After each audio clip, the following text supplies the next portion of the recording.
In the tense shadow of the Cold War, the world was divided not just by ideology, but by altitude. It was the 1950s, a time when the United States and the Soviet Union were locked in a quiet, invisible race for information. The winner wouldn't be decided by who had the most tanks or bombs, but by who could see further and faster. After World War II, reconnaissance became the lifeblood of modern strategy. Knowing where your enemy's missiles were before they knew you were watching was worth more than gold. But there was a problem. The skies were no longer safe. The U.S. Air Force had relied heavily on high-flying spy planes like the U-2, an aircraft capable of cruising at 70,000 feet, well above conventional Soviet interceptors. For a time, it seemed untouchable. Until May 1st, 1960, when American pilot Francis Gary Powers was shot down over Soviet airspace by an SA-2 guideline missile. That single event sent shockwaves through Washington. The U-2, once seen as invisible, was now obsolete overnight. The Soviet Union had radar systems and missiles that could reach the stratosphere. And suddenly, America was blind. President Dwight D. Eisenhower demanded a new solution, one that could fly so high and so fast that it could outrun any missile or jet on Earth.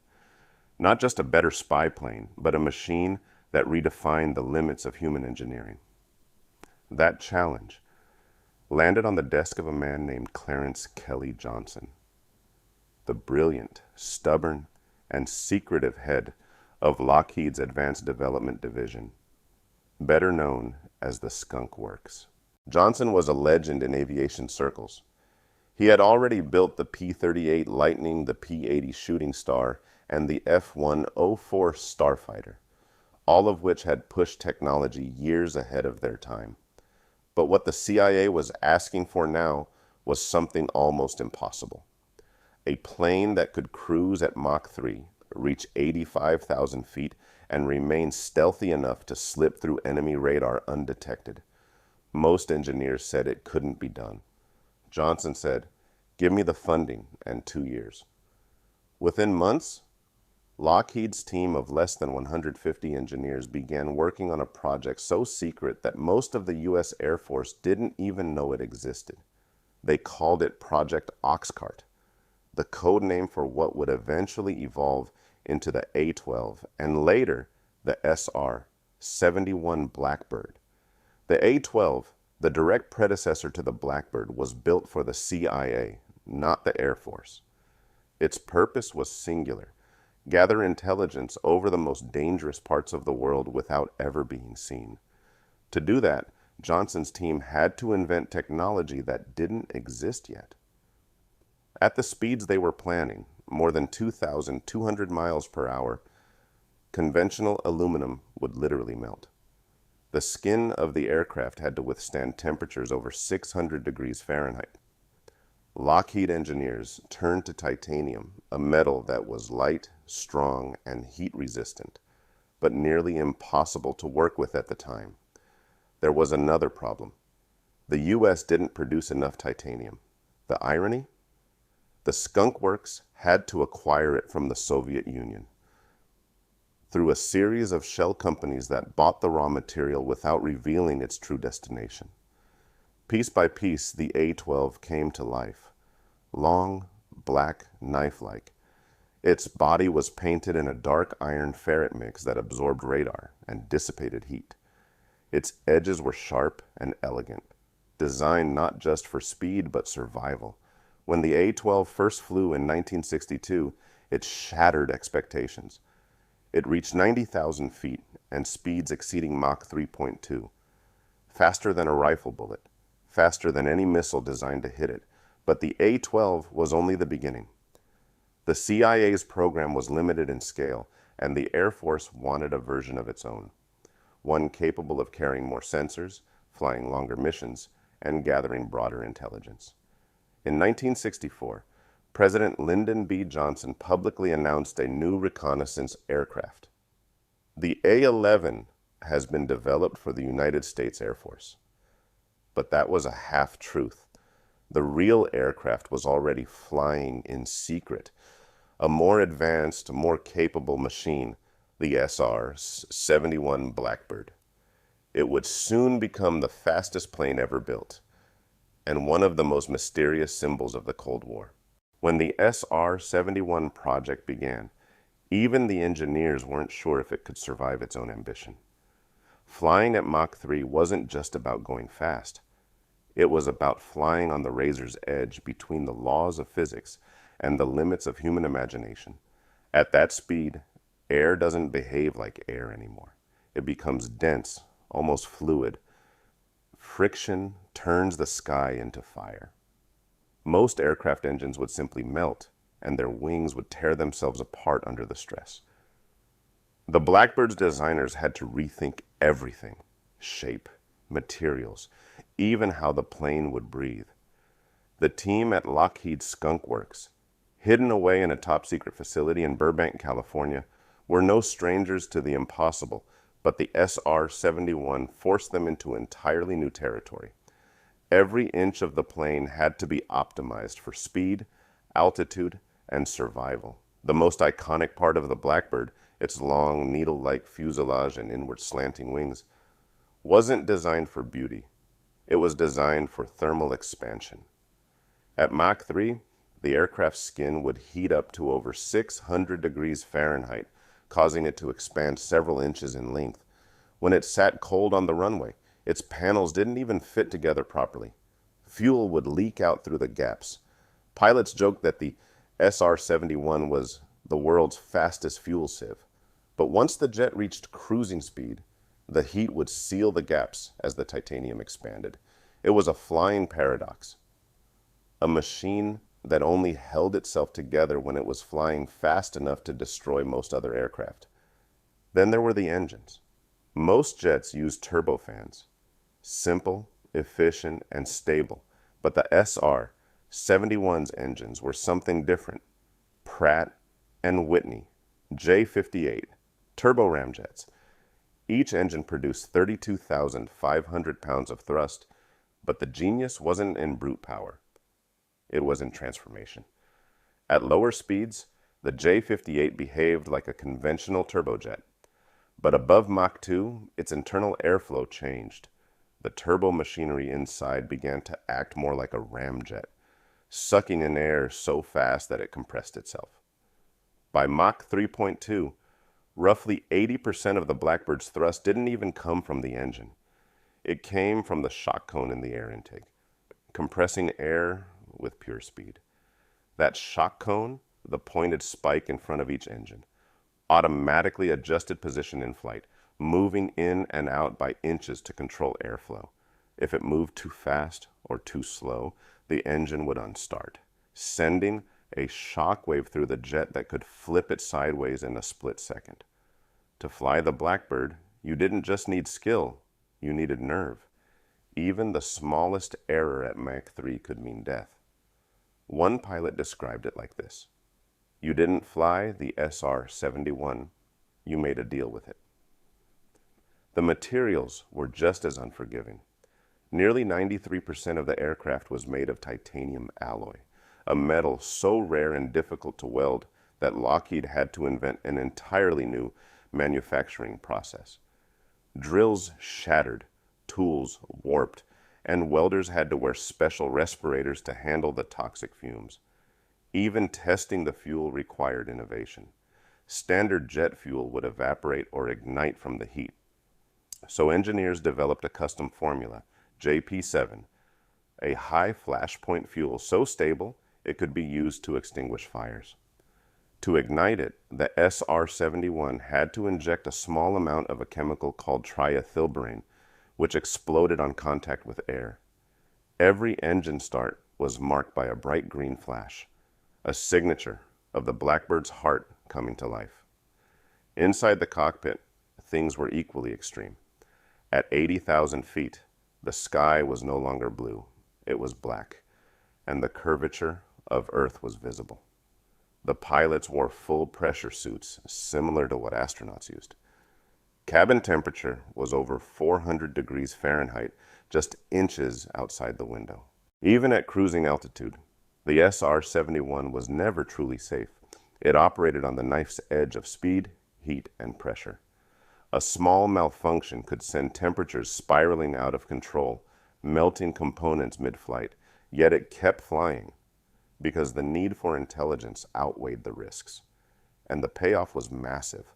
Flying at Mach 3.3, the Blackbird could survey 100,000 square miles of terrain per hour, roughly the size of the entire state of Oregon, using cameras so precise they could read license plates from 80,000 feet.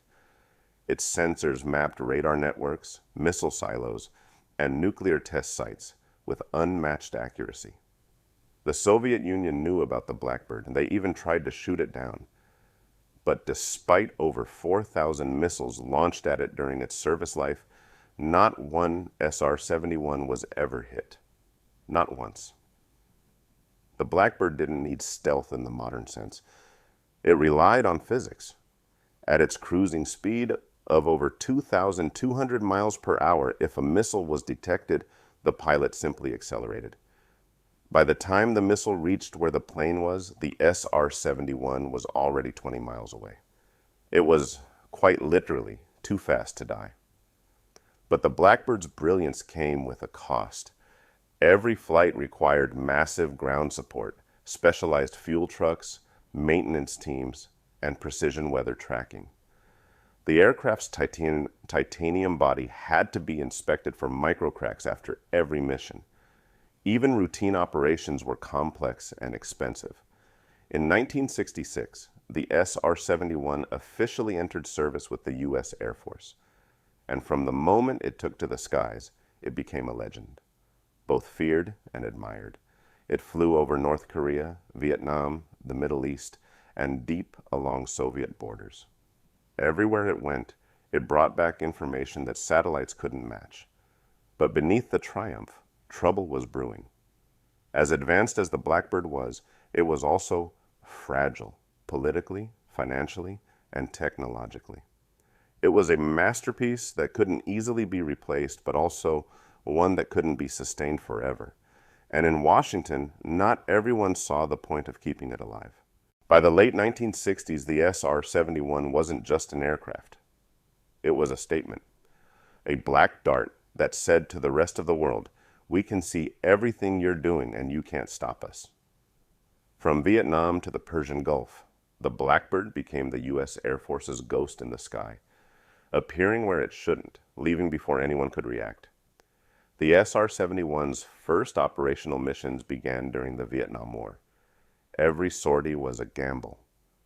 The plane had to thread through dense radar networks and avoid Soviet-made SA-2, surface-to-air missiles that could reach altitudes above 60,000 feet. But the truth was, even the best missiles couldn't keep up. In 1972, during a high-risk run over North Vietnam, an SR-71 was locked onto by 6 missiles at once. The pilot, Major Ed Yielding, recalled the radio chatter. "SAM launch, 6 o'clock. Multiple birds in the air." The solution?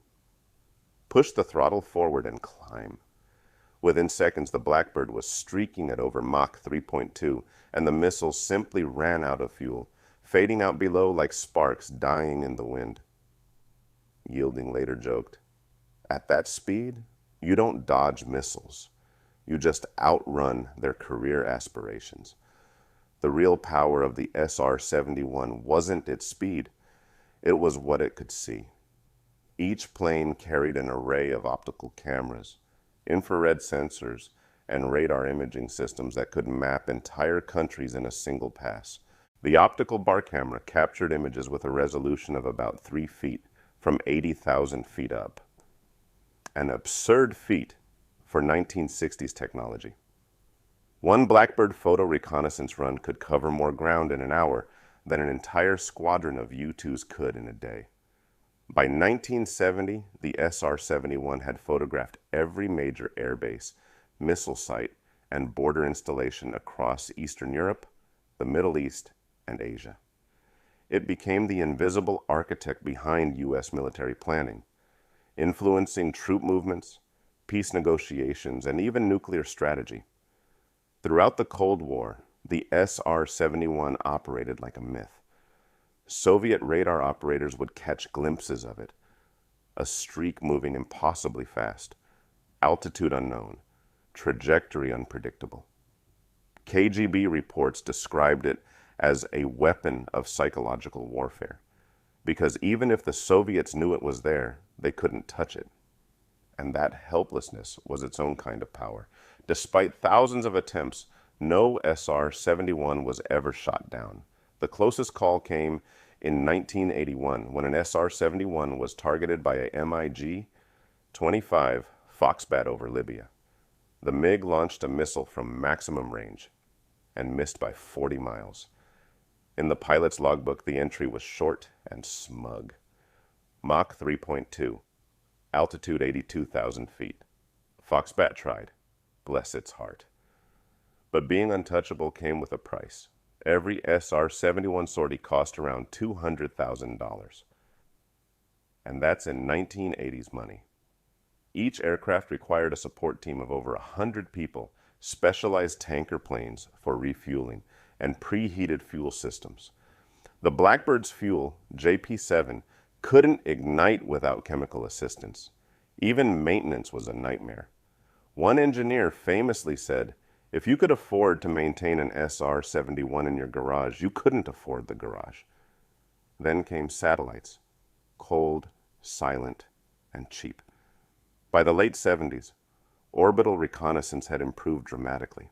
Why risk pilots and burn millions of dollars per flight when you could just launch a satellite and get near real-time imagery from space? To Washington, the math was simple.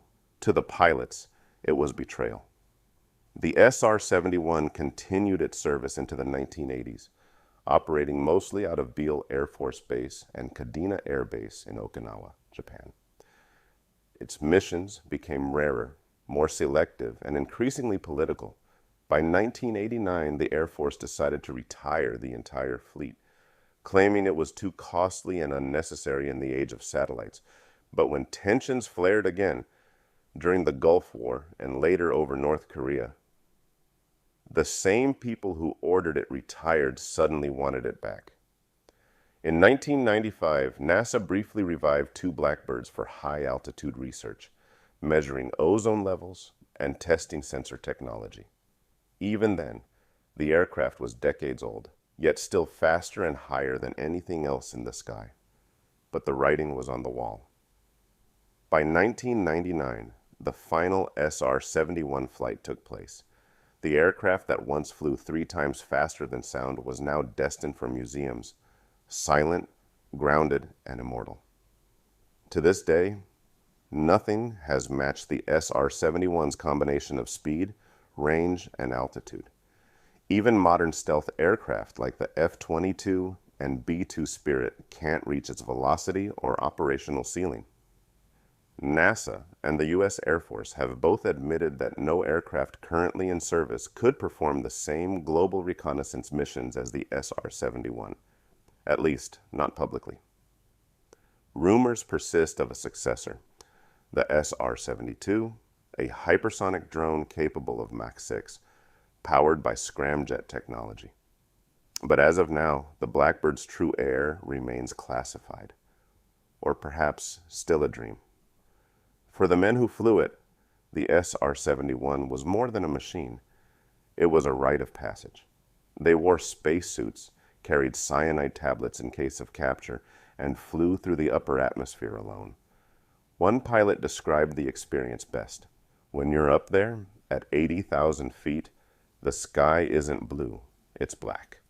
The horizon curves, and you can see the stars at noon, and you realize you're not supposed to be here. But you are.